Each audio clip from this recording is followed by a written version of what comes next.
आप सोच रहे होंगे 9 रूप तो देवी के होते हैं, फिर बहू? भाई बहू भी तो लक्ष्मी का रूप है। तो जब बहू के पैर पड़ने से घर में समृद्धि आती है तो और क्या क्या होता है, जरा देखिए। रामलाल और श्यामलाल 2 भाई थे। दोनों बड़े ही प्यार से साथ ही एक ही घर में रहते, लेकिन दोनों की बीवियों का रवैया एक दूसरे के लिए बिल्कुल ठीक नहीं था।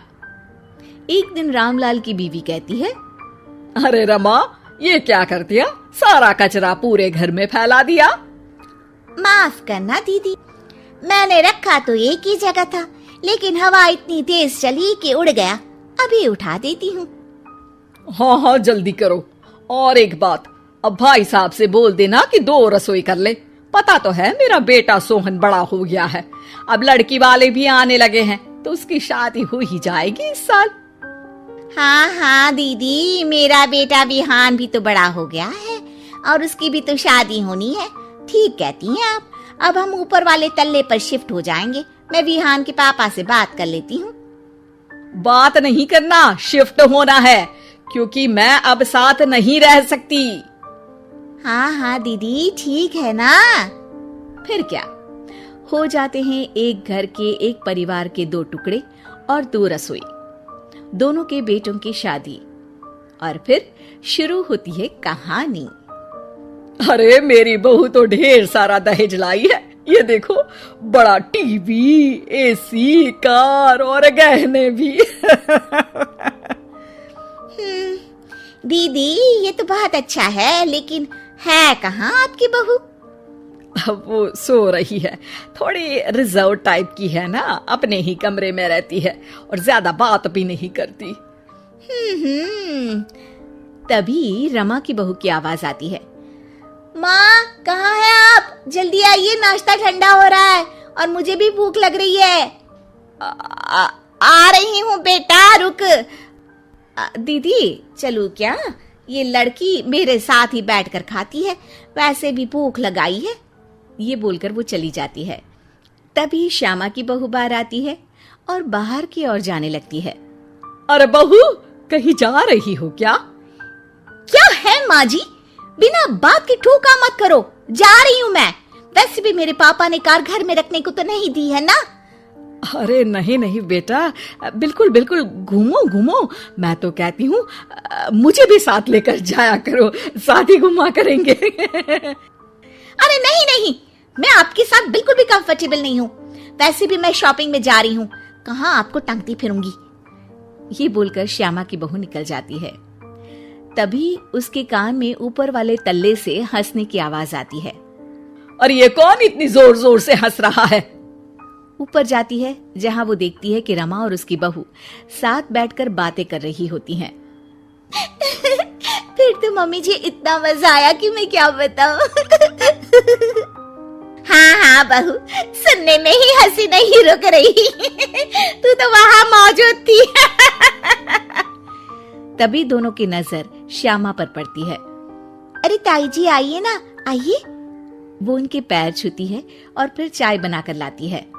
श्यामा अकड़कर कहती है, अरे नहीं नहीं, मैं चाय वाय नहीं पीती, बस हंसने की आवाज आ रही थी तो सोचा बता दूं कि टीवी की आवाज धीमी कर लो। अरे टीवी, वो देखो दीदी, धूल खा रहा है, वक्त ही नहीं मिलता देखने का। बहू के साथ वक्त कैसे बीत जाता है, इसकी बातें और किस्से कहानी किसी सीरियल से कम नहीं होते। श्यामा को खुशहाल रमा को देखकर जलन होती है। हाँ हाँ, मैं तो तंग आ जाती हूँ इतनी सारी बातें करके, मुझे तो सुकून पसंद है। ये कहकर श्यामा चली जाती है। अगले दिन रमा अपनी बहू के साथ घर से जा रही होती है कि तभी दरवाजे में श्यामा उन्हें टोकती है। अरे कहाँ जा रही हो दोनों? अरे देखिए ना दीदी, इसे शॉपिंग करने जाना था। मैंने कहा अकेली चली जा, तो कहने लगी मम्मी जी आप घर में अकेले बोर हो जाओगे ना, आप भी चलो हमारे साथ। अरे अब इस उम्र में तू कहाँ घूमेगी? अब देखते हैं दीदी, जहाँ ये लड़की घुमा दे। अब मेरी बहू भी कल गई थी कार चलाकर। हाँ। तभी रमा की बहू कहती है, ताई जी मुझे तो कार चलानी नहीं आती, लेकिन हाँ, इस सुहाने मौसम में मम्मी जी को स्कूटी की सैर करा देती हूँ। श्यामा का मुंह बंद हो जाता है। वो अपने कमरे में चली जाती है जहाँ उसकी बहू बैठकर अकेली टीवी देख रही होती है। बहू, तू भी कुछ बातें किया करना, मैं अकेले अकेले बोर हो जाती हूँ। तो क्या मैं यहाँ आपको एंटरटेन करने आई हूँ? देखिए मम्मी जी, मैं तो सिर्फ ये कहना चाहती हूँ कि ये टीवी मेरे पापा ने दी थी, तो ये टीवी कल तक मेरे कमरे में लग जानी चाहिए, समझिए आप। ये बोलकर वो वहां से चली जाती है। श्यामा सोच लेती है कि वो अब ये सारी बातें अपने बेटे को बताएगी।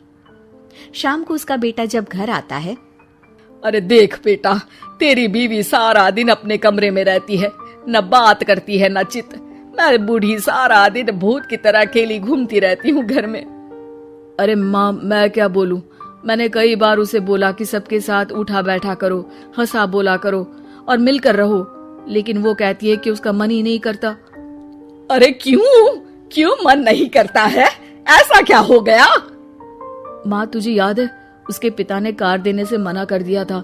कहा था कि उनके पास पैसे नहीं है, साथ ही तेरे सामने हाथ भी जोड़ा था, लेकिन कैसे तूने उसके पिता के साथ बुरा व्यवहार किया था। उन्हें कहा था कि पैसे नहीं है तो किसी भिखारी से शादी कर दो अपनी बेटी की।